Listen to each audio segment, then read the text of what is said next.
Extraneous elements to gameplay and how they enhance players' experience. Extraneous elements to gameplay are things that don't directly affect gameplay that are added for depth and realism. Ernest Adams, writer of Fundamentals of Game Design, said, "Realism is not a single dimension of a game world, but a multivariate quality that applies to all parts of the game and everything in it. Elements of realism which maintain a level of real-life accuracy in games can be a wide array of techniques, which I have categorized into 4 sections: non-essential scripted events, animation of the player character, NPC interactions, and sound. They all have the overall same intended effect on player experience, making the game as captivating and impressive as it can. This is important not only for world believability, but also for player satisfaction and creating a positive experience which a player can really immerse themselves in." For example, The Last of Us by Naughty Dog uses non-essential scripted events very effectively to engage the player in the game. A non-essential scripted event is a series of instances in a game which have been written in to be explored by the character, but aren't necessary to progress with the story. They serve no real purpose other than to further immerse the player with additional content. Allowing players to explore and interact with their environment gives them insights to character lives, relationships, and world lore, which in turn helps build emotional attachments to the world they are placed in. Here, Sarah, the main character's daughter, is temporarily under the player's control as they explore the beginnings of the game. You can choose to go straight to the study room or investigate other areas of the house first. Her dad's bedroom, if entered, will show the TV news broadcast leading to an explosion outside of the player area, which even if not seen on the TV will be experienced regardless of where the player has taken Sarah.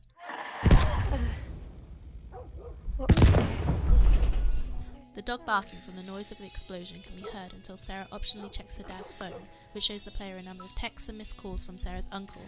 Afterwards, the dog is ominously silenced with a yelp. These are both examples of non-essential scripted events. Neither aid gameplay and both can be skipped. Sarah can be taken to the ultimate objective of the study room without these impacting the events of the game, but adding these in for players to discover and experience builds the atmosphere and gives the player background knowledge of the situation they've been put in.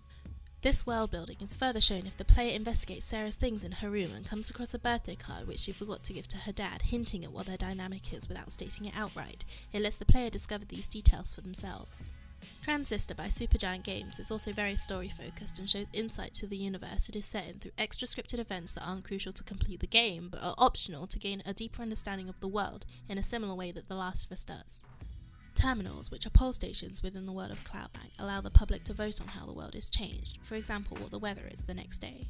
Post-societal breakdown, the terminals are still accessible, although defunct in the time period the game takes place in, but show what the world the main character came from was like.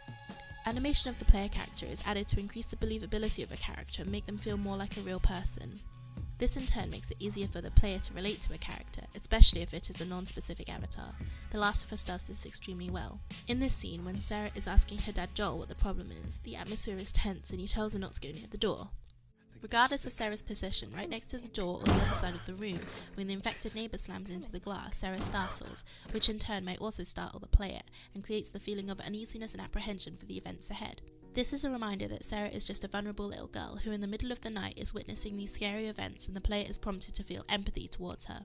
Animation can also be used to make a situation seem more believable and realistic.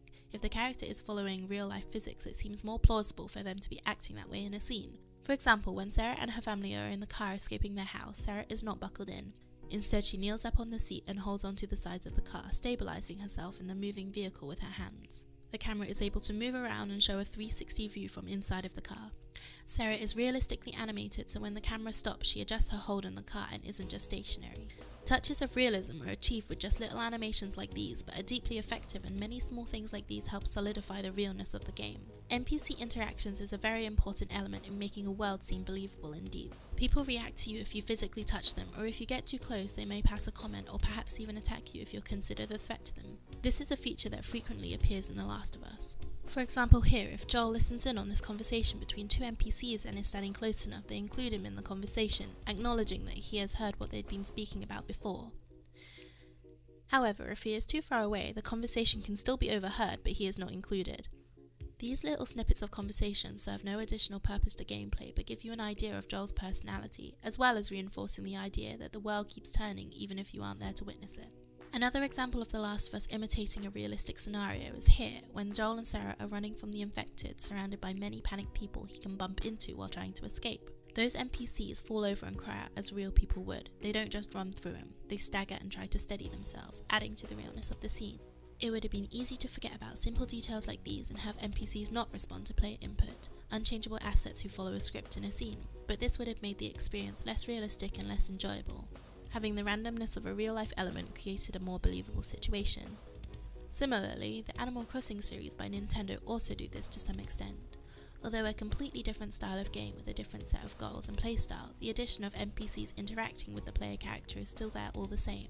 Although Animal Crossing has no fixed objectives, the same extraneous elements apply. For example, if the player character pushes the NPC for a few seconds, the NPC will become annoyed and will sometimes stay sad or angry for a little while afterwards. NPCs may also talk to other NPCs regardless if the player is present, and if talked to whilst engaging in these conversations, may ignore the player completely or may include them in the ongoing conversation, much like The Last of Us does.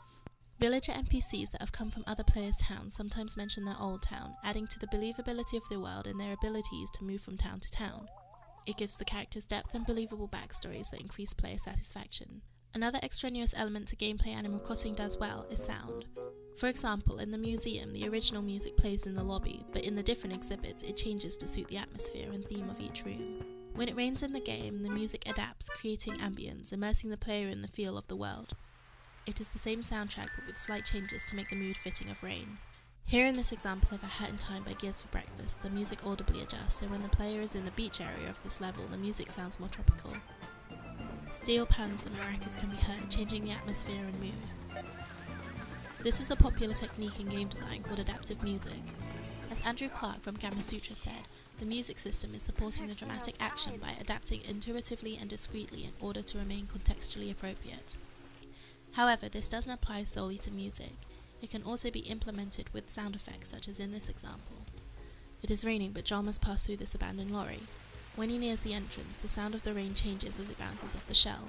You can also hear the water sloshing on the ground as you and your group walks through it, managing to emulate realistic physics for the scenario that is happening. These adaptive sounds are very effective in making this world seem real. Rain and footsteps changing with the material they are walked on are diegetic sounds and are important to get right to accurately capture the mood of the scene. It boosts player feedback by feeding them the sounds they would expect to hear in a real situation. Many games often have too much on their plate to worry about the smaller details like these elements which don't affect gameplay and are more focused on the story or mechanics, which is fine in its own right. It doesn't mean games without these things are bad, it's just a pleasant surprise to experience games with extra depth. If time constraints and budget allow, I think more thought and detail could be put into world expansion and character depth in more games. Thank you for listening.